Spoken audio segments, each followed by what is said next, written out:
Good morning to all of you and welcome to all of you OCIS PCS channel. कैसे हैं आप लोग? Hopes सभी अच्छे होंगे। पढ़ाई भी सबकी बहुत बेहतर चल रही होगी। चलिए, तो एक नई मॉर्निंग के साथ हम लोग स्टार्ट करते हैं करंट अफेयर्स के सेशन को और देखते हैं आज कौन कौन से इश्यूज़ हैं, कौन कौन से मुद्दे हैं हमारे पास। एंड हम लोग at the end of the class हम लोग वन लाइनर फैक्चुअल क्वेश्चंस भी देखेंगे एंड MCQs को भी सॉल्व करेंगे। ओके, जो आप लोगों को पता होगा कि वो हमारे टॉपिक से जो हम लोगों के पास इश्यूज होते हैं उनसे रिलेवेंट क्वेश्चंस होते हैं। ओके, तो स्टार्ट करते हैं, देखते हैं हमारे पास फर्स्ट इश्यूज कौन से हैं। चलिए, ठीक है। महाराष्ट्र कैबिनेट की नई योजना के तहत किसानों को प्रतिवर्ष 6,000 रुपए की एक जो बात की गई, कितना दिया जाएगा महाराष्ट्र कैबिनेट के तहत किसानों को प्रतिवर्ष 6,000 रुपए मिलेंगे। ओके, इस योजना में दी जाने वाली 6,000 रुपए प्रतिवर्ष की राशि केंद्र की प्रधानमंत्री किसान सम्मान निधि योजना के अतिरिक्त होगी। आप लोगों को पता ही है कि जो प्रधानमंत्री की केंद्र के द्वारा प्रधानमंत्री किसान सम्मान निधि चलाया गया है ना।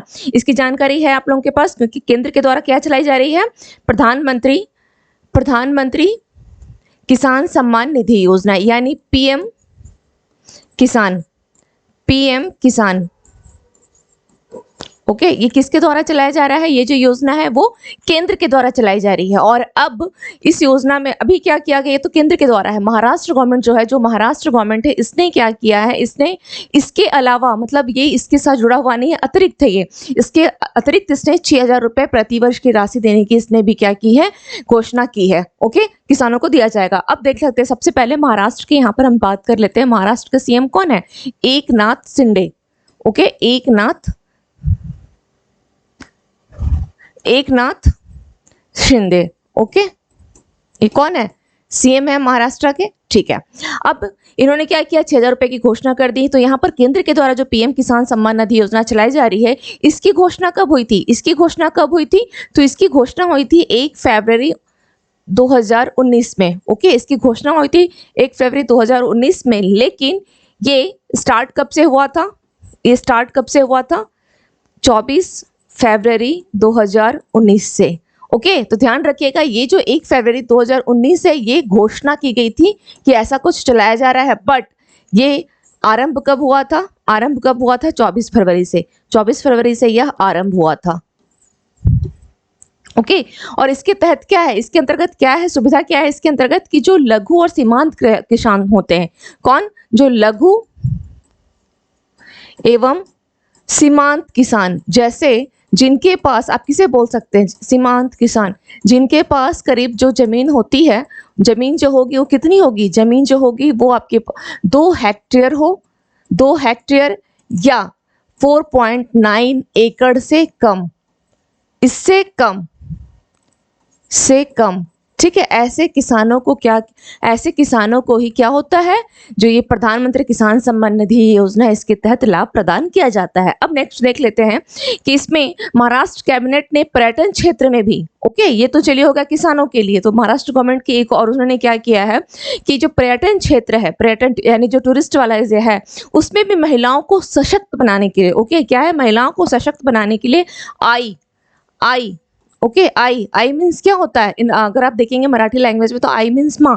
तो आई नाम की लिंग समावेशी पर्यटन नीति के कारणों को भी मंजूरी दी गई। किसको दी गई है?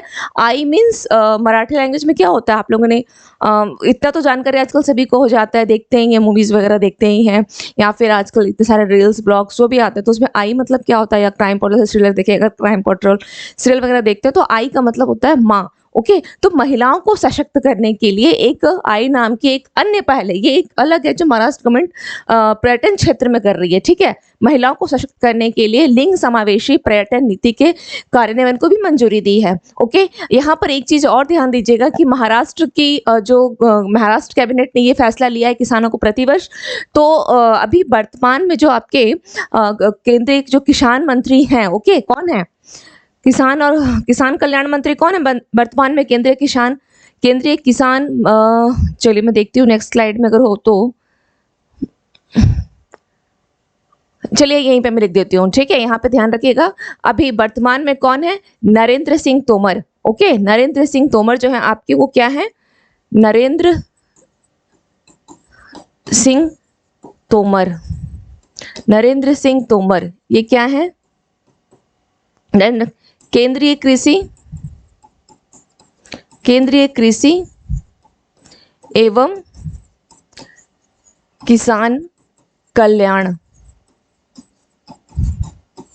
मंत्री यही है। ओके, इनके पास अभी एक्चुअली इनके पास भी 3 विभाग है। एक तो ये हो गए केंद्रीय कृषि वाले हो गए, okay, agriculture and farmers welfare, okay, जो मिनिस्ट्री है वो भी इन्हीं के पास है। दूसरी कौन सी है? दूसरी खाद्य प्रसंस्करण उद्योग, ठीक है। और एक ध्यान दीजिएगा, इनके पास ग्रामीण विकास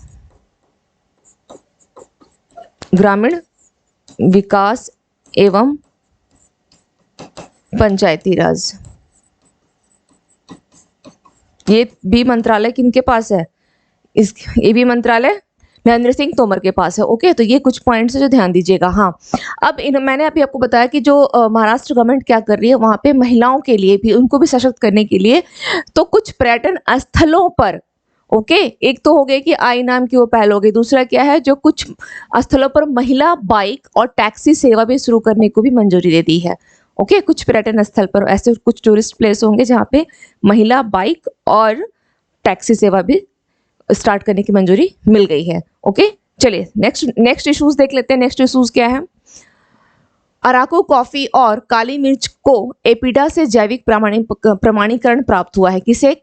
अराकू कॉफी और काली मिर्च को। तो सबसे पहले हमें देखना है ये एपीडा है क्या। एपीडा, ओके, अराकू कॉफी और काली मिर्च को एपीडा को देख लेते हैं कि ये एपीडा है क्या। सबसे पहले एपीडा को देख लेते हैं। ओके, तो एक्चुअली एपीडा होता क्या है? एग्रीकल्चर, मैं यहाँ से लिख दे रही हूँ, एग्रीकल्चर, इसकी फुल फॉर्म को एग्रीकल्चर, ठीक है, agriculture and processed agriculture and processed food products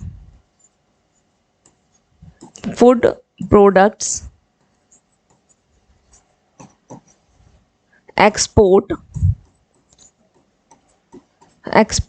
development, okay, authority,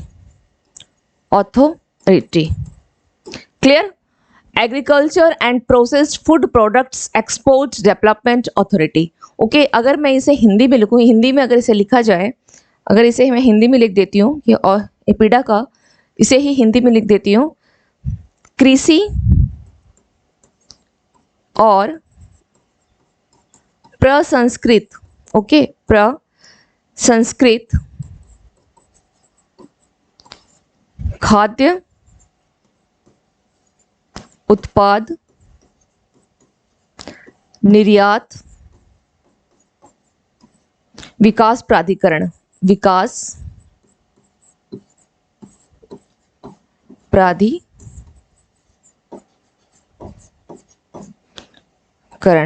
okay, चलिए, क्लियर? तो किसको क्या गया है? अराकू कॉफी को और काली मिर्च को एपीडा से जैविक प्रमाणीकरण जो है वो प्राप्त हुआ है, एपीडा के थ्रू दिया गया है। एपीडा का agriculture and processed food products, okay. अब यहाँ पर देखना क्या है, इसकी खेती कहाँ की जाती है? अराकू कॉफी की खेती कहाँ हो रही है? अराकू कॉफी की खेती जो है आंध्र प्रदेश की अराकू घाटी में की जाती है। तो इतना आपको याद रखने की जगह बस इतना याद रखें कि Araku coffee Andhra Pradesh. Okay, next है, इसे आयरन युक्त मिट्टी में उगाया जाता है। आयरन युक्त मिट्टी में उगाया जाता है जिससे कॉफी धीरे धीरे क्या होती है? पकती है। तो इसके लिए क्या चाहिए? आयरन युक्त मिट्टी चाहिए। चलिए नेक्स्ट देखते हैं। इसे गर्म दिन और ठंडी रात वाले मौसम में उगाया जाता है या लाल लैट्रिक मिट्टी में उगाया जाता है। आप लोगों को लाल लैटराइट मिट्टी पता है, तो वही है लाल लैट्रिटिक मिट्टी में इसे उगाया जाता है। लाल लैटरिटिक मिट्टी में इसे उगाया जाता है। ओके, ये मिट्टी होनी चाहिए, यानी लाल लैटराइट मिट्टी में कॉफी को उगाया जाता है। नेक्स्ट है अरेबिका कॉफी है, इसे भी दिया गया। तो यह आंध्र प्रदेश में विशाखापत्तनम, ओके, कहाँ पर? विशाखापत्तनम जिले में। कहाँ पर? विशाखापत्तनम, ओके, विशाखापत्तनम जिले और उड़ीसा में कोरापुट, 2 जगह में। कहाँ पर? अरेबिका कॉफी कहाँ है? विशाखापत्तनम आंध्र प्रदेश का और उड़ीसा में कोरापुट जिले के आसपास इसे उगाया जाता है। ठीक है, चलिए नेक्स्ट इसके साथ देख लेते हैं और क्या है। यह 3000 से 5300 जो फीट की ऊंचाई वाले क्षेत्र में उगाया जाता है। यह दक्षिण पश्चिम और उत्तर पूर्वी मानसून से पर्याप्त बारिश प्राप्त करता है। कहाँ कहाँ से? दक्षिण पश्चिम और उत्तर पूर्वी मानसून से पर्याप्त बारिश प्राप्त करता है। यह 6 to 6.5 के पीएच स्तर वाली मिट्टी में उगाया जाता है। कितना है? 6 से 6.5 पीएच होना चाहिए। एंड ये दक्षिण पश्चिम और उत्तर पूर्वी मानसून को पर्याप्त वर्षा मिल जाती है। 3000 से लेकर 53 ऊंचाई वाले क्षेत्र में उगाया जाता है। क्लियर? चलिए अब हम यहाँ पर थोड़ा देख लेंगे कि कॉफी के प्रोडक्शन में कॉफ़ी प्रोडक्शन में जो है भारत में कौन सा, इंडिया में कौन सा स्टेट जो है सबसे आगे? कॉफ़ी प्रोडक्शन सबसे ज़्यादा कहाँ होता है इंडिया में? वो होता है आपका कर्नाटक में। सबसे ज़्यादा कॉफ़ी कहाँ होता है? कर्नाटक में। कितना है? 53%। ओके, सबसे अधिक कॉफ़ी कर्नाटक में होती है, 53%। नेक्स्ट क्या है आपका? केरल है। नेक्स्ट है Kerala and then Tamil Nadu. Kerala and then Tamil Nadu. Tamil Nadu में होता है। केरल में कितना है? 28% है। 28% है। एंड तमिलनाडु में कितना है? अप्रॉक्स 11% है।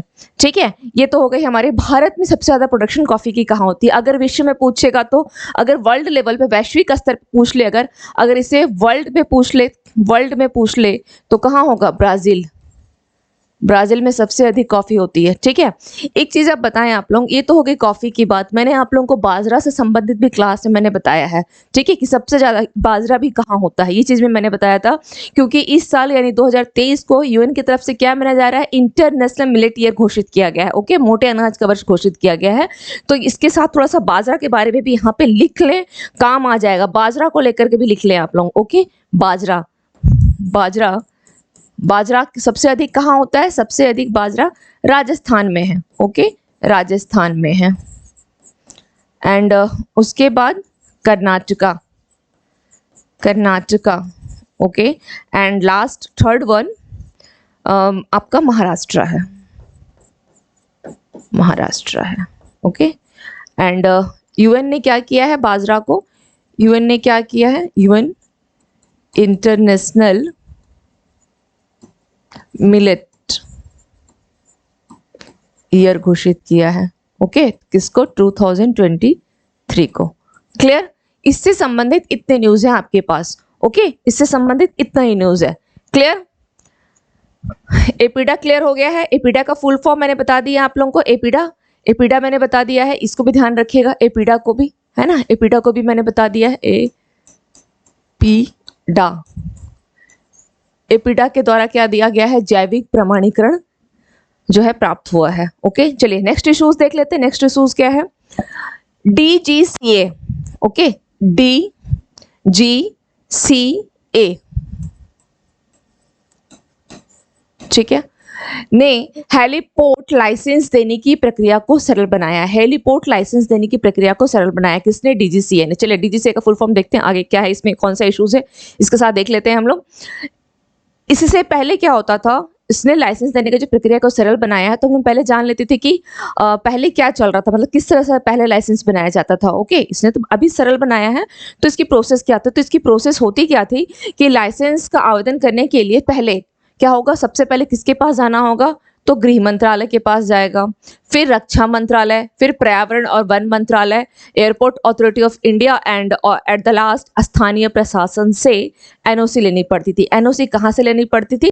तो ये जो 5 देख रहे हैं, ये 5 प्रक्रिया से गुजरना पड़ता था। ओके, किसके लिए? हेलीपोर्ट लाइसेंस लेने। हेलीपोर्ट का मतलब क्या होता है? जैसे सपोज जो आप एग्जाम्पल अगर दूं तो आप अगर अंबानी के फैमिली में देखेंगे तो उनके यहाँ हेलीपोर्ट है ना? क्यों? छत पे उनकी फ्लाइट कहाँ लैंड करती है? छत पे लैंड हो जाती है।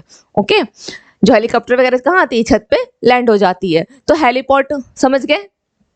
तो क्या होता है? उसी की जो लाइसेंस दी जाती है, उसी की प्रक्रिया को सरल बनाने के लिए कितने आपके पास हो गए? ये 5 प्रक्रिया से गुजरना पड़ता था, यानी गृह मंत्रालय, रक्षा मंत्रालय, पर्यावरण वन मंत्रालय हो गया, airport authority of India and स्थानीय प्रशासन से एनओसी यानी नो ऑब्जेक्शन सर्टिफिकेट क्या लेना पड़ता था?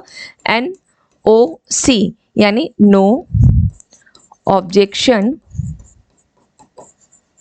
सर्टिफिकेट। ओके, एनओसी लेना पड़ता था, no objection certificate. Okay, no objection certificate लेना पड़ता था। अब हम लोग यहाँ पर, अच्छा हाँ, मैंने आप लोग को डीजीसीए का फुल फॉर्म नहीं बताया। चलिए डीजीसीए का पहले जरा फुल फॉर्म भी देख लें आप लोग। फुल फॉर्म क्या है?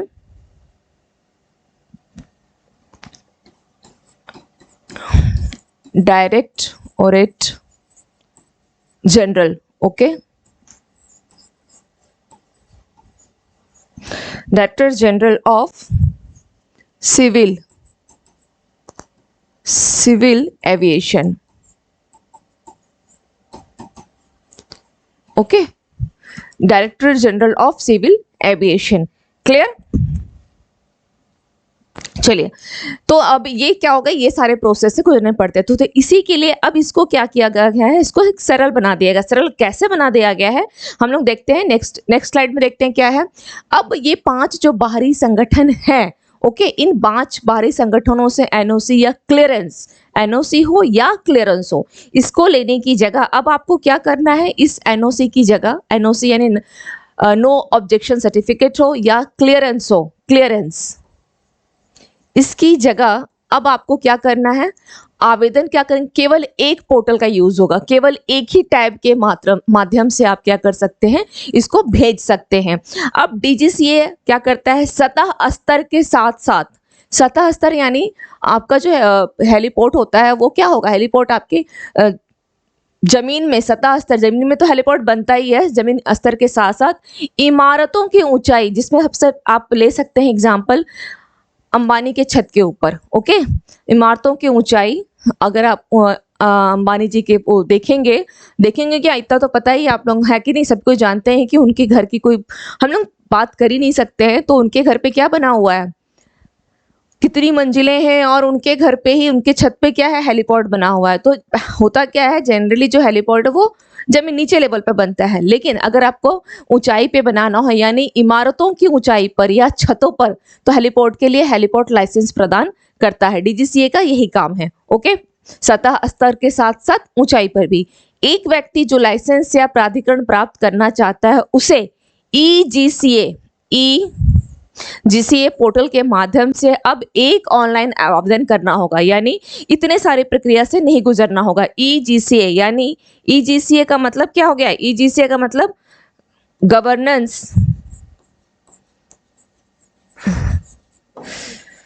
Governance of civil aviation, governance of civil aviation,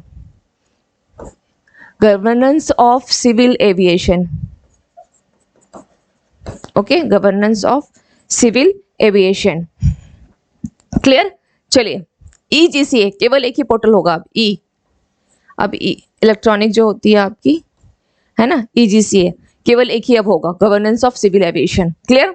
अब व्यक्ति को केवल ईजीसीए नाम की एक पोर्टल होगी, उसी से, ये 5 के पास नहीं, आप एक जगह आवेदन दे दिए, आपका काम हो गया। चलिए, अब इसके साथ ही हम लोग थोड़ा सा यहाँ पे देख लेते हैं, इसके साथ ही थोड़ा ये देख लेते हैं, हेनले पासपोर्ट इंडेक्स भी देख लेते हैं। ओके, चलिए, क्या है, अच्छा, हेनले पासपोर्ट इंडेक्स भी यहाँ देख लेते हैं, हेनले। ओके, जब बात आ ही गई है हेलीपोर्ट की, तो हेनले पासपोर्ट इंडेक्स भी देख लेते हैं। हेनले पासपोर्ट इंडेक्स कितनी है, इंडिया की रैंकिंग कितनी है, इस इंडेक्स में इंडिया की रैंकिंग कितनी है, एज यूजुअल इंडिया की रैंकिंग कितनी है, 85th। Okay, 85th। चलिए, अब थोड़ा सा हम लोग डीजीसीए को भी देख लेते हैं, डीजीसीए को भी देख लेते हैं कि आखिर, एक तो चलिए कि ये हो गया कि आपको ये लाइसेंस मतलब आसान बनाता है, इसके साथ साथ इसके थोड़ा जान लेते हैं, यह नागरिक उड्डयन क्या है। देखिए, नागरिक उड्डयन और इस नागरिक उड्डयन के क्षेत्र में एक नियामक संस्था है, यानी ये क्या, नियामक यानी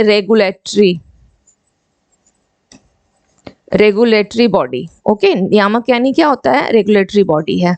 ओके, यह विमान संशोधन अधिनियम 2020 को ध्यान रखिएगा, विमान संशोधन अधिनियम कौन था, 2020 के तक एक वैधानिक निकाय है, वैधानिक यानी स्टैट्यूटरी बॉडी,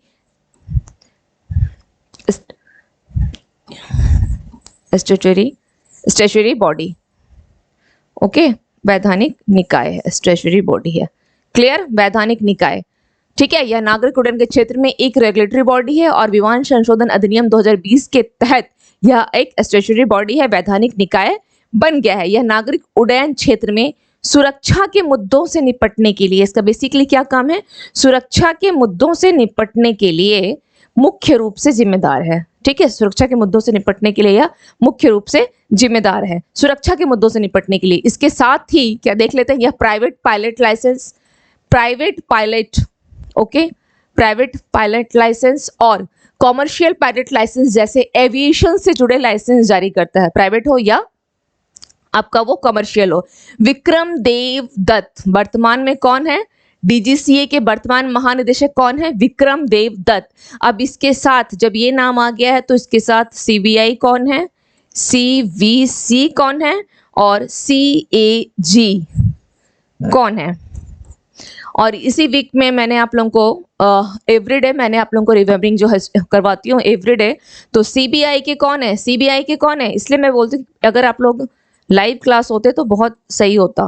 प्रवीण सूद, सीबीआई के प्रवीण सूद। सीवीसी के कौन है, प्रवीण कुमार श्रीवास्तव को बनाया गया है, Praveen Kumar Srivastava, okay.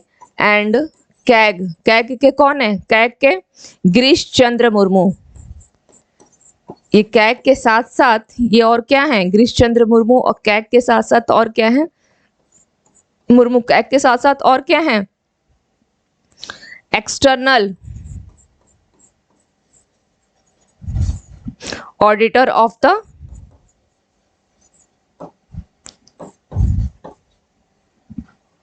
Auditor of the inter parliamentary, okay, parliamentary union, ध्यान रखिएगा, ओके। कैग के साथ साथ क्या है, गिरीश चंद्र मुर्मू। और अभी इनको दूसरी बार भी इनको क्या बना दिया, इनका कार्यकाल दोबारा बनाया गया है ना, कल मैंने क्लास बताया है, दोबारा इनको फिर से 2024 से लेकर 2027 तक के लिए इन्हें बना दिया गया। और वर्तमान में भी इनके साथ ये पद बना हुआ है 2019 से लेकर 2023 तक, ओके, यानी 2019 से लेकर 2023 तक और अभी 2024 से नेक्स्ट 2027 तक 4 इयर्स के लिए इनके पास ये पद है, 4 इयर्स के लिए। ठीक है, इनमें से हो सकता किसी इनमें से डेफिनेटली आप देखिएगा एक नए क्वेश्चन आपके एग्जाम में, चाहे वो एसएससी हो, सीजीएल हो या स्टेट पीसीएस हो या आपका यूपीएससी हो, कहीं ना कहीं आपके एक एग्जाम में, जितने भी कंपटीशन वाले एग्जाम होते हैं उनमें से किसी एक एग्जाम में इसमें से एक क्वेश्चन आना ही आना है, ओके, बिल्कुल ध्यान रखिएगा। ठीक है, चलिए अब हम लोग नेक्स्ट इश्यूज देख लेते हैं। तेलंगाना राज्य सरकार ने सभी 33 जिलों में कम से कम एक नशा मुक्ति केंद्र स्थापित किया है। किसने किया है? तो ये तेलंगाना सरकार की है। किसकी है? तेलंगाना सरकार ने किया है। ओके, चलिए ठीक है, देख लेते हैं।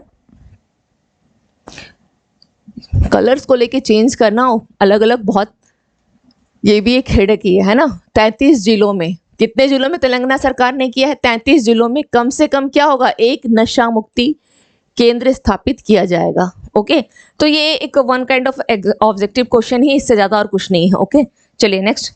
पूछेगा क्वेश्चन में कि कहाँ किस मतलब राज्य में कम से कम एक नशा मुक्ति केंद्र की स्थापना की बात की गई, या कितने जिलों में कम से कम एक होना चाहिए, कितने जिलों में, तो आपका वो तेलंगाना हो जाएगा। चलिए नेक्स्ट देख लेते हैं। 57th ज्ञानपीठ पुरस्कार। ओके, 57th ज्ञानपीठ पुरस्कार गोवा के लेखक दामोदर मोजो को दिया गया है। किसको दिया गया है? गोवा के लेखक दामोदर मोजो को दिया गया है। तो चलिए ये इंपॉर्टेंट है, आपके, तो देख लेते हैं इसमें और क्या क्या है। 57th ज्ञानपीठ पुरस्कार, तो सबसे पहले तो एक क्रम याद रखिएगा कि क्रम कौन सा है। ज्ञानपीठ पुरस्कार है, ये दिया किसको गया है? गोवा के रहने वाले हैं, गोवा के दूसरे व्यक्ति जिनको मिला है, दामोदर मोजो को दिया गया है।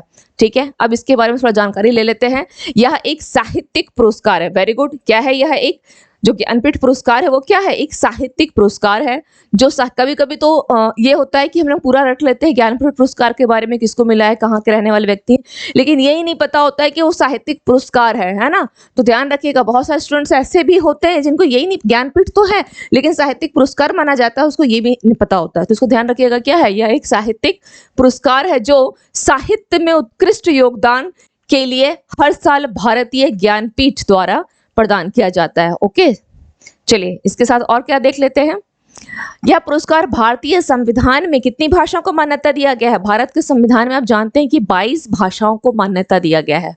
ओके, 22 भाषाओं को, अनुसूचित भाषाओं को मान्यता दिया गया है। तो इसी 22 भाषा में किसी एक भाषा के लिए क्या होता है, आपको ये ज्ञानपीठ पुरस्कार दिया जाता है। तो लिखा हुआ है साहित्यिक कार्य के लिए दिया गया जाता है।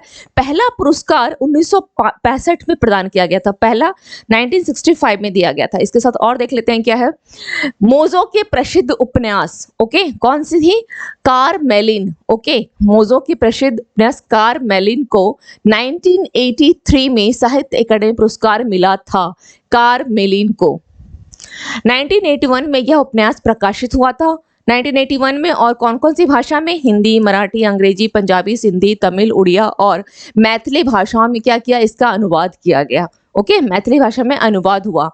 रविंद्र कैलेकर 2008 के बाद मोज़ो क्या है? दूसरे गोवा वासी है। मैंने अभी कहा ना कि गोवा के दूसरे व्यक्ति जिनको मिला है। इससे पहले किसको मिला हुआ है?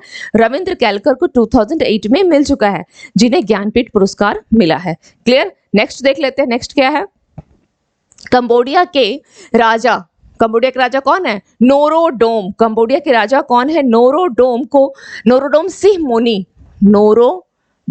मोनी कंबोडिया के राजा ने भारत की अपनी पहली यात्रा शुरू की। भारत और कंबोडिया को थोड़ा देख लेते हैं। भारत और कंबोडिया जो संबंध है वो कब से है? पहली शताब्दी से, यानी फर्स्ट सेंचुरी, फर्स्ट एडी से है। फर्स्ट पहली शताब्दी, फर्स्ट एडी से है। ओके, अब हम लोग थोड़ा सा नेक्स्ट और देख लेते हैं क्या है।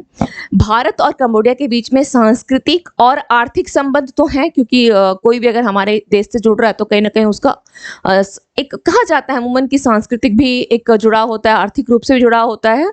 तो सांस्कृतिक और आर्थिक संबंध है। इसके अलावा लोगों से लोगों के बीच में गहरे संबंध भी हैं। भारत ने, अब यहाँ पे थोड़ा समझिएगा इस लाइन को, भारत से रक्षा उपकरणों की, यानी भारत क्या कर रहा है, जो भारत में जो डिफेंस इक्विपमेंट है, रक्षा उपकरण है, जो डिफेंस डिवाइसेस हैं की खरीद के लिए, मतलब कंबोडिया को क्या बोल रहा है कि $50 मिलियन की इसने क्या की है? $50 मिलियन। ओके, कितने? $50 मिलियन की इसने हेल्प किया है। हेल्प किस सेंस में? तो इसने ऋण की बात की है। ऋण यानी लोन, यानी आप मेरे यहाँ से ही सामान खरीदो। भारत ने बोला आप मेरे यहाँ से ही सामान लो, मैं आपको इतना लोन देता हूँ, मतलब मुझसे लोन लो और मेरे यहाँ से सामान लेकर के जाओ। ओके, तो $50 मिलियन की लोन को किसने पेशकश की है? किसने? भारत ने। किसके संदर्भ में? कंबोडिया के साथ। चलिए नेक्स्ट देख लेते हैं। तमिलनाडु ने जापानी कंपनियों के साथ 6 समझौते ज्ञापन पर हस्ताक्षर किए हैं। किसने किया है? तमिलनाडु ने। पहला क्वेश्चन तो आपका यहीं पे हो जाएगा कि तमिलनाडु ने जापान के साथ कितने समझौते किए हैं? तमिलनाडु जापान के साथ। ओके, जापानी जो कंपनी है उसके साथ कितने? टोटल 6 समझौते ज्ञापन पर हस्ताक्षर किए हैं। कितना MOU है? MOU कितने हैं? 6 हैं। तमिलनाडु सरकार ने स्कूल और कॉलेज के छात्रों के लिए कौशल विकास कार्यक्रम, ठीक है, स्कूल और जो कॉलेज के छात्र हैं, तो आजकल क्या चल रहा है कि कौशल विकास चल रहा है ना, स्किल डेवलपमेंट की बात भी चल रही है। तो इसी को देखते हुए नान मधुलवन भी शुरू किया है। ये वहां की एक लोकल है, ठीक है। नान मधुलवन कौशल विकास के लिए स्टार्ट किया गया है, नान मधुलवन। ओके, चलिए अब यहाँ से हम देख सकते हैं तमिलनाडु के सीएम कौन है? तमिलनाडु का सीएम कौन है? M.K. स्टालिन। ओके, तमिलनाडु के सीएम है। जापानी कंपनी के साथ इसने 6 समझौते किए हैं। हाँ, वन मोर थिंग, जापानी जो 6 समझौते हुए हैं उसमें याद रखिएगा ये जो समझौते हैं वो कितने के हैं? 819 करोड़। कितने? 819 करोड़ के समझौते हुए हैं। ओके, 819 करोड़ के समझौते।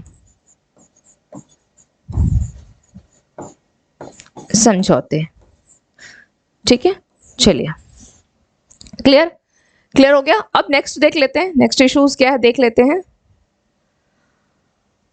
उड़ीसा के मुख्यमंत्री यानी नवीन पटनायक ने उड़ीसा फॉर AI और AI फॉर यूथ पहल की शुरुआत की है। क्या है? Orissa for AI। तो आप लोग AI से एक चीज यहाँ देखिएगा, आप लोग को इमेज में भी दिख रही है।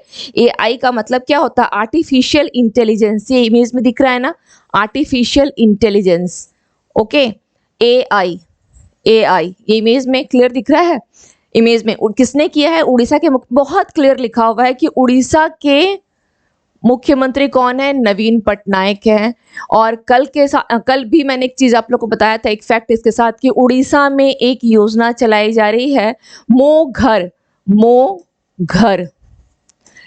घर यानी हमारा घर। ओके, हमारा घर आवास योजना है, आवास योजना है ना? किसके लिए है? आवासहीनों के लिए आवास योजना। इसमें जैसे पहले इंदिरा गांधी की जो स्कीम चल रही थी, इंदिरा गांधी आवास योजना है, उसी के वन काइंड ऑफ यही मान के चलिए कि ये भी कुछ ऐसा ही है कि यहाँ पे भी आवासहीन व्यक्तियों को आवास दी जाती है, या फिर कुछ ऐसे सपोज कुछ ऐसे अधूरे घर बने हुए हैं तो उसको कंप्लीट करने के लिए भी गवर्नमेंट क्या कर रही है? फाइनेंशियली असिस्टेंस उसके साथ दे रही है, मतलब फाइनेंशियली सपोर्ट कर रही हो। ठीक है, तो क्या, हाँ, तो चलिए ये तो हो गई एक अनदर न्यूज। इसके साथ हम लोग अभी देख लेते हैं क्या न्यूज है। तो नवीन पटनायक ने उड़ीसा फॉर AI, ठीक है, और AI फॉर यूथ यानी आर्टिफिशियल इंटेलिजेंस को वहां पर क्या कर रही है? बढ़ावा देने के लिए। और एक चीज ध्यान दीजिए यहाँ पे, ये इंटेल के साथ, ओके, इंटेल के साथ जोड़ रही, इंटेल के साथ मिलकर के ऐसा कर रही है, इंटेल के साथ उड़ीसा फॉर AI। अब यहाँ पर एक चीज ध्यान दीजिएगा कि स्टार्टिंग में ओके, जो पहले चरण में जो शुरुआत की गई है, पहले चरण में वो किसके साथ की गई है? तो फर्स्ट होगा भुवनेश्वर के साथ किया गया है, भुवनेश्वर। पहले चरण में किसके साथ काम करेगा? भुवनेश्वर। चलिए इंग्लिश में लिखती हूँ, ज्यादा सही रहेगा। भुवनेश्वर है। सेकंड है आपका पुरी, देन आपका कटक है। ओके, तो यहां पर ठीक है, चलिए अब नेक्स्ट इसमें देख लेते हैं और क्या है। ओके, यहाँ पे नहीं दिया गया है, ठीक है, मैं यहाँ बता देती हूँ आप लोगों को। एक्चुअली उड़ीसा गवर्नमेंट क्या कर रही है यहाँ पे? उड़ीसा गवर्नमेंट कर क्या रही है कि एक आपको मैंने बताया कि अभी ये क्या है? इंटेल के साथ मिल करके इसने क्या किया है? ओके, इंटेल इंडिया के साथ मिल करके ये एक ऐप या साइट, एक ऐप हो या साइट हो, ठीक है, इस पर क्या कर रही है? आर्टिफिशियल इंटेलिजेंस पर, इस ऐप या साइट पर क्या कर रही है? आर्टिफिशियल इंटेलिजेंस पर 4 आवर्स का एक ये मुफ्त कोर्स, फ्री कोर्स जो है, मुफ्त कोर्स को बढ़ावा, ओके, मुफ्त कोर्स को बढ़ावा दे रही है। इसका मुद्दा क्यों कर रही है? क्योंकि जनता को क्या करना है? डिजिटल एजुकेशन को बढ़ावा देने के लिए। डिजिटल हम बोल सकते हैं, ऐसा बोल सकते हैं कि यह क्या कर रही है? एक डिजिटल एजुकेशन को मुफ्त कोर्स किस लिए दे रही है? आर्टिफिशियल इंटेलिजेंस जो है इंटेल इंडिया के साथ मिलकर के कर रही है, तो डिजिटल एजुकेशन को बढ़ावा देने के लिए। ओके, ये सिंबल है बढ़ावा देने के लिए, डिजिटल एजुकेशन को बढ़ावा देने के लिए, ताकि जो नेक्स्ट जनरेशन है, जो आने वाली जनरेशन है, नेक्स्ट जनरेशन वो क्या हो? नेक्स्ट जनरेशन जो हो वो अत्याधुनिक जो टेक्नोलॉजी है उससे काफी परिचित हो। ओके, नेक्स्ट जनरेशन क्या हो? इससे काफी टेक्नोलॉजी से वो वन काइंड ऑफ बोल सकते हैं कि काफी मतलब जो आने वाली जनरेशन हो वो इसमें डेवलप्ड रहे उड़ीसा, तो इसलिए अभी से इस पे काम कर रही है आर्टिफिशियल इंटेलिजेंस को बढ़ावा दे करके। और किसके साथ कर रही है? तो यहाँ पर आपके साथ इमेज में काफी क्लियर है, इंटेल इंडिया के साथ मिलकर कर रही है। इंटेल इंडिया के साथ एक ऐप या साइट बना ली है जो कि आर्टिफिशियल इंटेलिजेंस पर ये 4 घंटे की फ्री ऑफ कॉस्ट कोर्स भी दे रही है। ओके, ये आप पूरी इमेज को देख के क्लियर हो जाएगा आपका AI। ओके, चलिए ठीक है। अभी जो फर्स्ट स्टेज में स्टार्ट की गई है वो भुवनेश्वर, पुरी एंड कटक में स्टार्ट किया गया है, ऐसा कुछ। अगर ये बहुत ज्यादा सक्सेस रहा तो फिर ऑल ओवर उड़ीसा में कर देगी। न्यायमूर्ति सुदर्शन रेड्डी ने ए पॉलिटिकल बायोग्राफी NTR नामक पुस्तक का विमोचन किया। किसने किया है? न्यायमूर्ति सुदर्शन रेड्डी। विमोचन इन्होंने किया है। ओके, बुक का नाम क्या है? ए पॉलिटिकल बायोग्राफी। किसकी है? NTR। NTR क्या है मालूम है? NTR क्या है पता है? पॉलिटिकल जो बायोग्राफी की बात की जा रही है, ये NTR पॉलिटिकल बायोग्राफी। NTR क्या है? CM है। ओके, नंदा मुरी तारक रामा राव, ये हैं NTR। ओके, यही है NTR को सीनियर एडिटर के रामचंद्र मूर्ति ने लिखा है। इसको लिखा किसने है? विमोचन तो किसी और ने किया है, बट इसको लिखा है के रामचंद्र मूर्ति ने, और विमोचन किया है सुदर्शन रेड्डी ने। Okay, clear? चलिए, ठीक है। एक्चुअली थोड़ा सा इनके बारे में ये जान जाइए। जो नंदा मुरी जो हैं, ये क्या हैं? ये एक नेता थे। ठीक है, नेता ही नहीं, आप कह सकते हैं इनको, ये CM, आंध्रा के CM रह चुके हैं, आंध्र प्रदेश के। ओके, आंध्र प्रदेश के ये 7 इयर्स तक, ठीक है, 7 इयर्स तक ये क्या थे? CM थे। लेकिन इसके बावजूद इनको क्या था? पॉलिटिकल नॉलेज कुछ भी नहीं था। पॉलिटिकल नॉलेज नहीं था। ठीक है, बस ये समझने के लिए, इसको लिखना नहीं है कॉपी में, बस समझ ले। पॉलिटिकल मतलब आप सोच लीजिए कि 7 इयर्स तक ये CM रहे, उसके बावजूद इनको पॉलिटिकल नॉलेज कुछ भी नहीं था। और तो और इन्होंने 300 से अधिक, ठीक है, 300 से अधिक तो इन्होंने फिल्मों में काम किया है। ठीक है, फिल्म इंडस्ट्री में काम किए हैं, 300 से अधिक फिल्मों में इन्होंने काम किया है। तो ये इनके बारे में, ठीक है। बट लेकिन एक पॉजिटिव चीज क्या है इनके साथ? ठीक है, पॉलिटिकल नॉलेज नहीं था, वो एक अलग चीज हो गई, लेकिन एक बहुत पॉजिटिव चीज थी कि सपोज ये एज ए लीडर अगर जनता से कुछ भी वादा करते थे तो उसको इन्होंने पूरा किया है ना। तो इट डजेंट मैटर कि उन्हें नॉलेज थी कि नहीं थी, ये कोई मतलब की बातें नहीं होती है। मुद्दा ये है कि आजकल के नेता क्या करते हैं, ये वो, और आप लोग अच्छी तरह से अवगत आए दिन कोई ना कोई योजना चल रही है, अगर वो योजना सब कुछ बहुत अच्छे से चले, हम ऐसा करेंगे, और खास करके जब इलेक्शन आता है तो तैयारी इसकी और जोर शोर से हो जाती है, वो अलग बात है। और कि क्या हो रहा है अभी भी आप देख रहे हैं कि अब क्या बोलूं, क्लास में बहुत अगर पास की बात की जाए तो अब जंतर मंतर का देख रहे हैं, है ना। सुन, डेली आप लोगों को पता चल रहा होगा, ऐसा नहीं है कि जंतर मंतर के पास क्या हो रहा है, वहां कौन सी घटना चल रही है, इससे आप लोग सभी को ही अवगत है। तो ये तो इनका ये है कहने का मतलब कि अगर पॉलिटिकल नॉलेज नहीं था उसके बावजूद भी जनता से जो वादा करते थे वो उसको पूरा करने के लिए क्या करते थे? पूरा किया है इन्होंने। ठीक है, उसके लिए तत्पर रहते थे, तो ये काफी अच्छी चीज है। चलिए,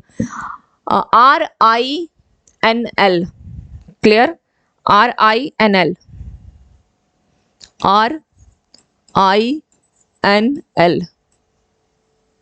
ने प्रतिष्ठित ग्रीन टेक सेफ्टी अवार्ड 2023 जीता है। Okay, RINL। अब ये RINL है क्या? RINL क्या है? RINL है क्या? तो यह राष्ट्रीय इस्पात निगम है। राष्ट्रीय इस्पात निगम लिमिटेड। ओके, ठीक है। और क्यों दिया गया है? ये अवार्ड जो दिया गया है ग्रीन टेक सेफ्टी, नाम से ही पता चल रहा है, ग्रीन टेक सेफ्टी यानी सुरक्षा से संबंधित है। किसके लिए दिया गया है? कार्यस्थल पर जहां कार्य होते हैं, कार्यस्थल यानी जो वर्किंग प्लेस होती है, ठीक है, वर्किंग प्लेस, इसको ज्यादा ऐसे समझें, वर्किंग प्लेस पर सुरक्षा में सुधार। ठीक है, इसके लिए RINL को दिया गया है ग्रीन टेक अवार्ड। क्लियर? चलिए नेक्स्ट इश्यूज देख लेते हैं। नेक्स्ट क्या है? विश्व तंबाकू निषेध दिवस कब मनाया जाता है? 31 मई को। और इसकी थीम क्या है? हमें भोजन चाहिए, तंबाकू नहीं। चलिए नेक्स्ट देख लेते हैं। अब हम लोग आते हैं कुछ फैक्चुअल देख लेते हैं क्या क्या है। उत्सर्जन कम करने के लिए एथनॉल डीजल मिश्रण विकसित कौन कर रहा है? BPCL। तैयब एर्दोगन किस देश के राष्ट्रपति फिर से चुने गए हैं? तो तुर्की के। 13वीं हॉकी इंडिया सब जूनियर पुरुष राष्ट्रीय चैंपियनशिप किसने जीता है? उत्तर प्रदेश ने। भारत को कहाँ दूसरी जल विद्युत परियोजना स्थापित करने की मंजूरी मिली है? तो नेपाल में मिली है। ओके, नेक्स्ट देखते हैं क्या है। विश्व स्वास्थ्य संगठन का बाहरी लेखा परीक्षक कौन है? गिरीश चंद्र मुर्मू है। सरकार ने, मैंने अभी आप लोग को बताया है ना कि बाहरी लेखा परीक्षक उनको जो बनाया गया है, तो किसके? WHO के बाहरी लेखा परीक्षक गिरीश चंद्र मुर्मू। सरकार ने अटल भूजल योजना को कब तक बढ़ाया है? अटल भूजल योजना 2027 तक बढ़ाया है ना, क्योंकि कोविड के समय में इसका ढंग से क्रियान्वयन नहीं हो पाया था। खीर भवानी मेला कहाँ का है? जम्मू कश्मीर का है। ज्योति याराजी ने टीम मीटिंग 2023 एथलेटिक्स मीट में कौन सा पदक जीता है? तो स्वर्ण पदक जीता है। ओके, नेक्स्ट है, नए सख्त समलैंगिक विरोधी कानून को मंजूरी युगांडा ने दे दिया है। IPL 2023 में emerging player of the series का अवार्ड किसने जीता है? यशस्वी जायसवाल। COP28 के एडवाइजरी कमेटी में शामिल किया गया है मुकेश अंबानी को। कोविड वर्ष की स्वास्थ्य सूचकांक रिपोर्ट में शीर्ष प्रदर्शन करने वाले राज्य हैं केरल, तमिलनाडु और तेलंगाना। ओके, चलिए नेक्स्ट इश्यूज देख लेते हैं क्या क्या है। WHO के बाहरी लेखा परीक्षक के रूप में किसे चुना गया है? गिरीश चंद्र मुर्मू को। प्रधानमंत्री जन धन योजना के 100% कवरेज का वित्त समावेशन हासिल किसने किया है? तेलंगाना ने किया है। प्रधानमंत्री जन धन योजना कब लॉन्च हुआ था? 2014 में किया गया था। 15 अगस्त को इसकी घोषणा हुई थी और 28 अगस्त से क्या हो गया था? ये शुरू हो गया था। योजना है तो थोड़ा सा ध्यान दीजिएगा, मैं लिख देती हूँ योजना है, तो एक बार फिर से लिख देती हूँ 15 अगस्त 2014। ओके, ये घोषणा हुई थी और इस पे काम कब से स्टार्ट हुआ था? इस पे काम स्टार्ट हुआ था 28 अगस्त 2014 से स्टार्ट हो गया था का, ठीक है, ये प्रारंभ हुआ था इस योजना का। क्लियर? भारतीय रिजर्व बैंक RBI ने सेंट्रल बैंक ऑफ इंडिया पर कितने रुपए का जुर्माना लगाया है? 84.50 लाख रुपए का। ई गवर्नेंस के लिए स्कॉच सिल्वर अवार्ड 2023 किसे मिला है? पशुपालन और मत्स्य पालन विभाग चंडीगढ़ को दिया गया है। ओके, चलिए, क्लियर? नेक्स्ट इश्यूज देखते हैं। जयसंबद वन्यजीव अभयारण्य में जंगल सफारी का शुभारंभ राजस्थान मद्रास उच्च न्यायालय के कार्यवाहक मुख्य न्यायाधीश के रूप में S वैद्यनाथ जी को। ये कार्यवाहक है, लेकिन अभी कौन क्या हो गए? वहां कौन आ गए हैं? गंगापुर वाला। अभी कौन बन करके आए हैं? हाईकोर्ट में कौन बन करके आए हैं? गंगापुर वाला। इस हाईकोर्ट में कौन बन के आए हैं? गंगापुर वाला। बस यही नाम याद रख लीजिएगा, गंगापुर वाला वहां के मुख्य न्यायाधीश बन चुके हैं। कार्यवाहक कौन थे? S वैद्यनाथ जी को बनाया गया था। 2 लाख रुपए क्रेडिट कार्ड को UPI से जोड़ने में सक्षम बनाने वाला पहला ऐप फोन पे। शतरंज चैंपियन ने 2023 सुपरबेट रैपिड और बिल्ड्स पोलैंड जीता, मैग्नस कार्लसन ने। ओके, नेक्स्ट इश्यूज देखते हैं। नेक्स्ट इश्यूज क्या है? समर्थ अभियान की शुरुआत गिरिराज सिंह जी ने किया है। CBDC का उपयोग करने वाला पहला नगर निगम। आखिर ये CBDC है क्या? ओके, CBDC क्या है? Central bank digital currency.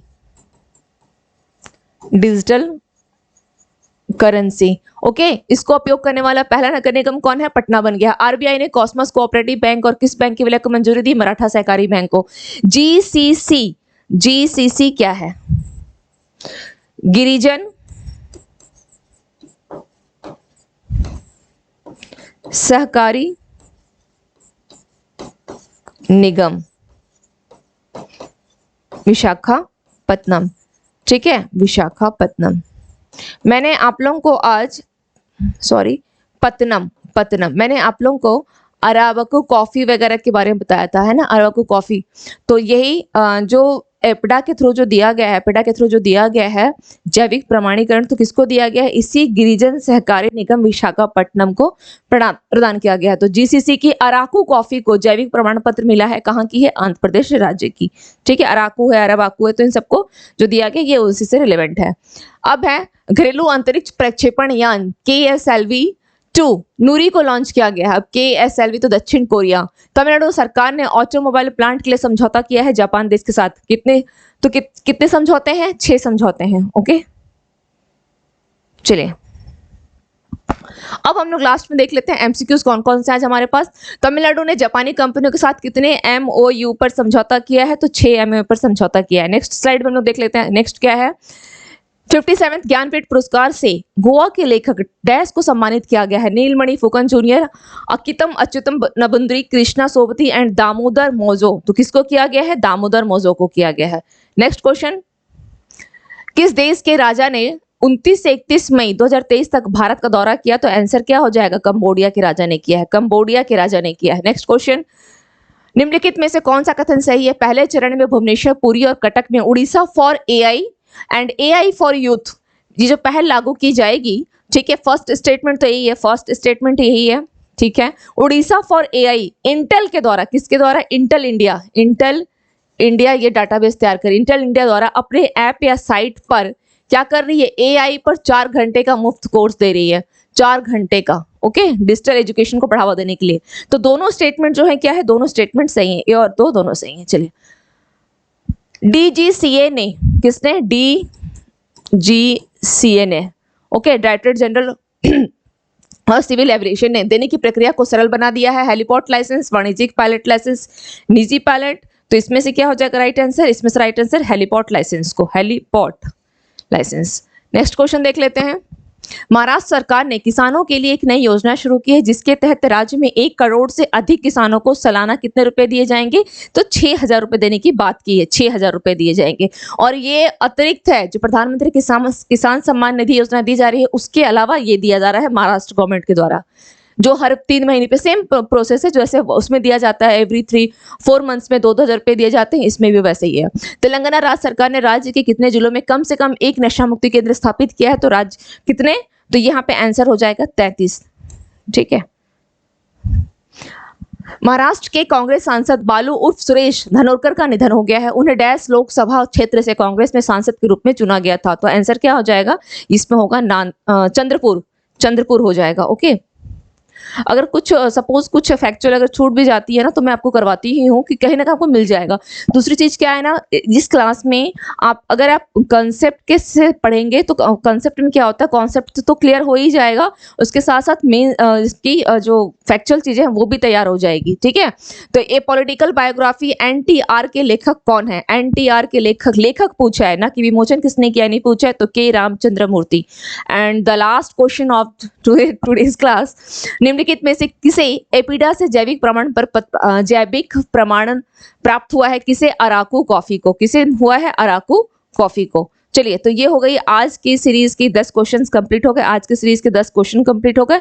अब अगर आप लोगों को किसी भी प्रकार की कोई डाउट हो, कंटेंट से रिलेटेड कुछ भी डाउट हो, अगर कुछ पूछना हो, तो आप लोग मुझे मैसेज करें, और क्लास को अगर लाइव लेना चाहते हैं तो एक टाइमिंग डिसाइड करके मुझे बताएं, क्योंकि सुबह 6 बजे के टाइम आई थिंक मेरे हिसाब से बेस्ट होगा। तो आप लोग बताइए, लाइव लेंगे तो ज़्यादा बेनिफिशियल होगा, okay.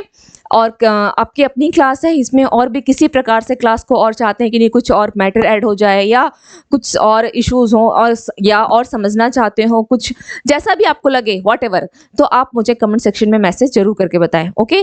Thank you to all of you. And one more thing, ये इस चैनल को लाइक करें, शेयर करें एंड सब्सक्राइब करें, okay. Thank you to all of you and have a nice day.